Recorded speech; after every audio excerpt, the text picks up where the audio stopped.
അടുത്തതായി കമാൽ പാഷ ചോദ്യം ചെയ്യുന്നത് ടി ജിയുടെ സംസ്കാരത്തെയാണ്. അദ്ദേഹം ചോദിക്കുന്നു, ടി ജി മോഹൻദാസിന് അമ്മയും പെങ്ങന്മാരും ഒന്നും ഇല്ലേ, അവരെ തിരിച്ചറിയാൻ കഴിയില്ലേ എന്നാണ്. അദ്ദേഹത്തിനെയും ഒരു അമ്മയല്ലേ പ്രസവിച്ചത്, അദ്ദേഹത്തിനും പെൺമക്കൾ ഉണ്ടായിരിക്കുമല്ലോ. അങ്ങനെയാണെങ്കിൽ അദ്ദേഹം ഇങ്ങനെ പറയാൻ പാടുണ്ടായിരുന്നു എന്നാണ്.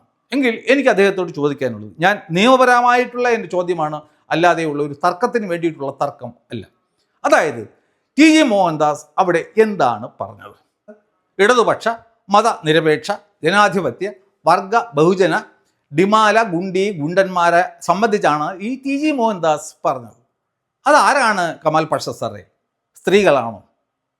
അങ്ങനെ അദ്ദേഹം പറഞ്ഞുവെങ്കിൽ അദ്ദേഹം ആർക്കോ കൊല്ലണം എന്നുള്ള ഉദ്ദേശത്തോടു കൂടി പറഞ്ഞതായിരിക്കാനാണ് സാധ്യത. അങ്ങേക്കും അറിയാമല്ലോ, ഇവിടെ ഈ കോളേജിൻ്റെ കവാടത്തിൽ യോനി കവാടം സ്ഥാപിച്ച ആൾക്കാരൊക്കെ ഇവിടെ ഉണ്ടല്ലോ. ഇവിടുത്തെ ചില രാഷ്ട്രീയ നേതാക്കന്മാരായ പയ്യന്മാർ ഒരു SC/ST വിഭാഗത്തിൽപ്പെട്ട പെൺകുട്ടിയോട് എന്താണ് പറഞ്ഞത്? നിനക്ക് തന്തയില്ലാത്ത കുഞ്ഞിനെ ഉണ്ടാക്കി തരും എന്നൊക്കെയാണ്.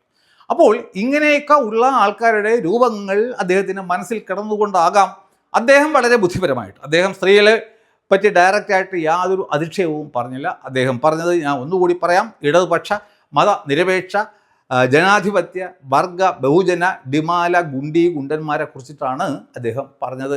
എങ്കിൽ ഏത് നിയമപ്രകാരമാണ് ഈ കമാൽ പാഷ സാറ് അദ്ദേഹത്തിൻ്റെ വീഡിയോയിൽ പറയുന്നുണ്ട്, ഇദ്ദേഹത്തിന് ആദ്യത്തെ ദിവസം തന്നെ പൊക്കി അകത്തിടണമായിരുന്നു എന്നാണ് കമാൽ പാഷ പറയുന്നത്.